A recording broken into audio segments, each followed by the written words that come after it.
मैं डॉक्टर वैष्णव चरण मुखी, सहायक प्राध्यापक, काशी साहू महाविद्यालय, कोल्हान विश्वविद्यालय। आज हम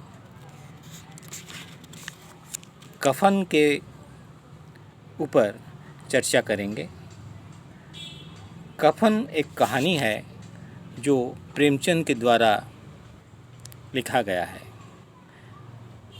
प्रेमचंद यथार्थवादी हैं, वो यथार्थवाद को दर्शाते हैं। कफन कहानी में यथार्थवाद का वर्णन है। आज हम शुरू करेंगे कफन कहानी के बारे में। प्रेमचंद हिंदी के महान रचनाकार हैं। हिंदी साहित्य में उनके जैसे कथाकार आज तक पैदा नहीं हुआ। इस महत्वपूर्ण साहित्यकार का जीवन संघर्षों से भरा है। कठिनाइयों के बीच से गुजरकर उनके व्यक्तित्व में निखार आया। इससे उनके व्यक्तित्व में रुझारूपन और निर्भीकता पैदा हुई। यह रुझारूपन और निर्भीकता उनके कथा साहित्य में प्रतिफलित हुई है। प्रेमचंद ने अपना लेखन उर्दू से प्रारंभ किया। 1903 ईस्वी में उन्होंने लेखन की शुरुआत की। हिंदी में उनकी पहली कहानी सौत 1915 में सरस्वती पत्रिका में प्रकाशित हुई। प्रेमचंद ने अपनी राष्ट्रशक्ति, किसानों के प्रति लगाव तथा स्त्रियों और दलितों पर होने वाले अत्याचारों का विरोध कर अपनी प्रगतिशील चेतना का परिचय दिया है। प्रेमचंद हिंदी साहित्य के युग पुरुष हैं, क्योंकि प्रेमचंद का पहला युग कल्पना, पुराण कथा, यारी, फैंटेसी, प्रेम कथाओं से भरा हुआ युग था। प्रेमचंद ने यथार्थ को अपने साहित्य में उजागर किया। यथार्थ के जरिए गरीब, दलित, स्त्री आदि के असली चेहरा पाठकों के सामने रखने में कामयाब हुए।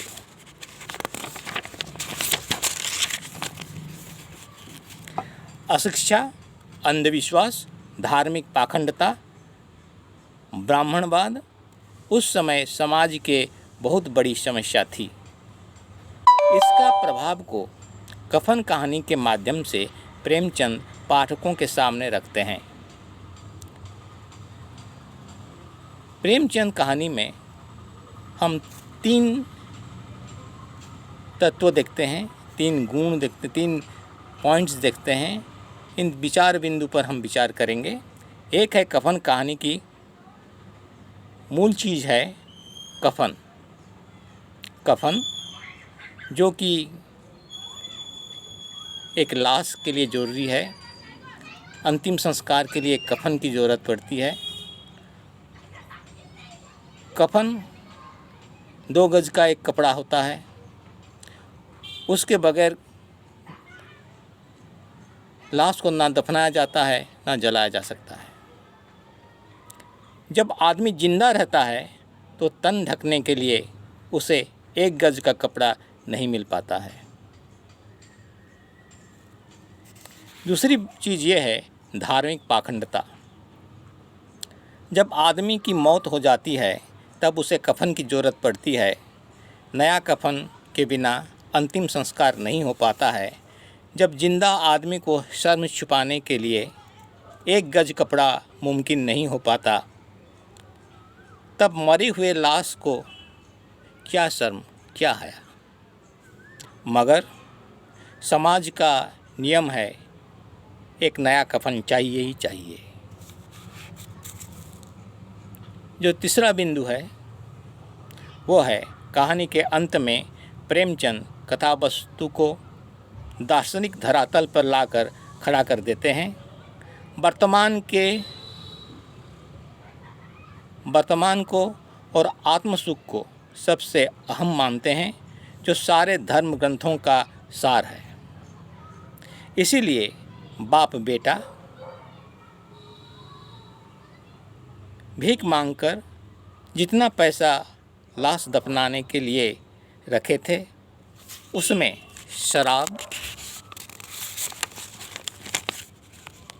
और कलेजा खा खा कर आत्मतृप्ति करते रहते हैं। यहाँ पर आत्मतृप्ति को प्रधानता दिया गया है। आत्मसंतुष्टि, जिंदगी है तो सब कुछ है। जिंदा आदमी के लिए भूख है, प्यास है, शर्म है, तो जिंदा आदमी उपभोग करता है। मरे हुए आदमी के लिए इतनी मेहनत करने की क्या ज़रूरत है। ये है कफन कहानी की मूल उद्देश्य, कफन कहानी का मूल उद्देश्य।